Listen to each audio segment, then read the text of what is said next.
Alrighty, welcome to this episode of Lectures with Liddington. We're going to talk about the next grouping of macromolecules or biomolecules, and that is proteins. So far we've talked about carbohydrates and we've talked about lipids. They both have a similarity in the sense that their job deals with energy and providing energy for the cell and for you. Proteins have many different functions, and energy is actually not one of them. That's kind of a common misconception. A lot of people like to connect proteins with energy because things like you might take protein supplements if you're trying to bulk up or things like that, but it's not. You're not taking protein supplements for the energy. You're taking it for other reasons. So proteins do have a ton of different functions. They do lots of different things throughout your body, depending on what their structure is. There is a large grouping of proteins called enzymes, and enzymes, their job is to speed up chemical reactions in your body. It can be any kind of reaction. It can be a dehydration synthesis that they're speeding up. It could be a hydrolysis that they're speeding up, but they're there to make sure that these different cellular processes occur quicker. They are involved in many different areas of cellular structure.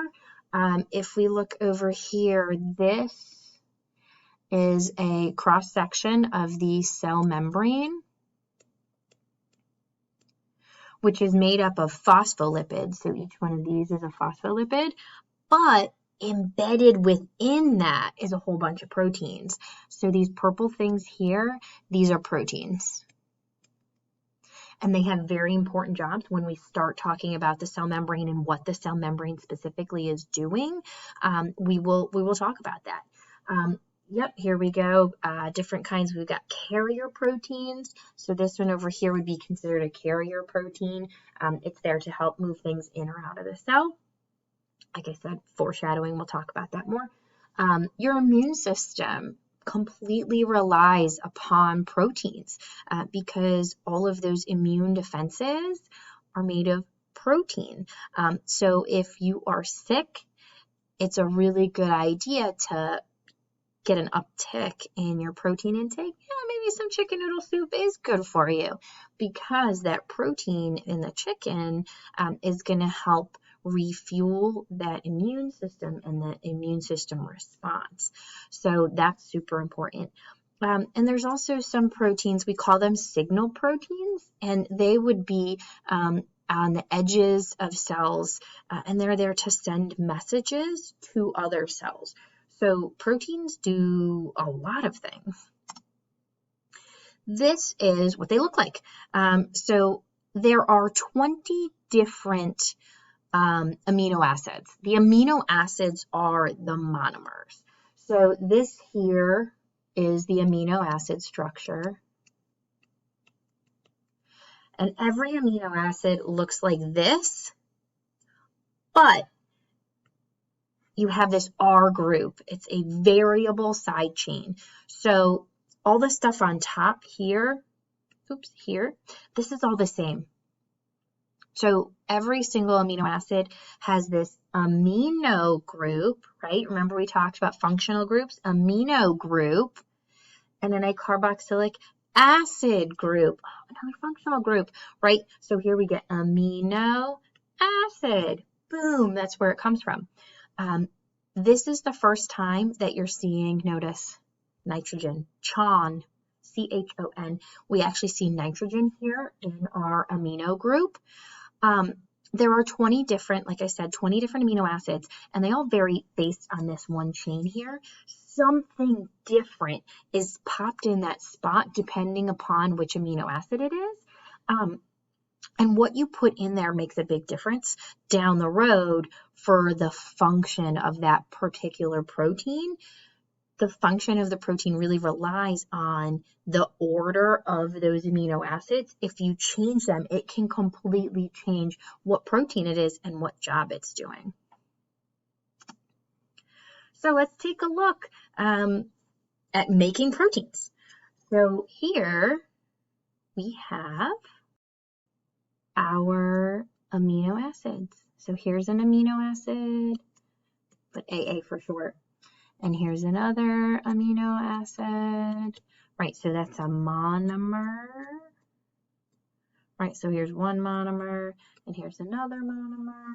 When we take those and put them together, what do? What type of reaction is that?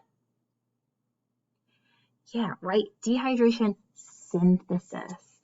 Notice we have this OH over here, and another little, let's go this direction, another H here. Right? They want to be friends. Love story of water. They're going to run away as H2O. And you'll end up with this is our polymer here. This bond right here between the two amino acids is called a peptide bond. Now, because of that, the polymer of proteins is called a polypeptide because it has many peptide bonds all the way through it. So here's what a protein would look like. We will have a whole big string, amino acid, bing, bing, bing, bang, boom, all the way down the chain. Different types of amino acids doesn't necessarily mean, so if I've got all these red ones here, it doesn't mean that they're all serine, serine, serine, serine, serine, or isoleucine, isoleucine, all the way down. They're going to vary. They're going to be different. But if I change them up and put a different order, I'm going to have a different protein. The thing that's kind of makes proteins more complicated than your carbs and your lipids, they have very straightforward structures. Your carbs or chains you add, you get a big complex carbohydrate, you pop on a whole bunch of those monomers. With lipids, they're pretty small comparatively. You've got your glycerol and your fatty acids, that's it. Proteins are super complex. There's so much more to them. They actually have 4 levels of structure. The primary structure, that's just that chain that I just showed you with the red and the blue swinging around the sequence, the sequence of those amino acids. That chain, that's only the primary structure out of 4. Right, so then I take that long strand and I sort of weave it. Then I take that strand, I sort of fold it. Then I take that glob that I made and I fold it into even more globs. So this is my quaternary structure. It's really complicated, right? This is a humongous macromolecule, but it can do so many things. So because it is so complicated and it's so large, we can make it do a lot of different things. Because if we take all those amino acids and change the order of them, we can make a completely different structure here, right? One change in one amino acid here will sort of circle down through those levels of complexity and make a huge difference in that structure at the end. So when I change those amino acids, I'm changing that protein. And that's going to become really important down the road when we talk about enzymes. So let's take a minute and practice a little bit on proteins.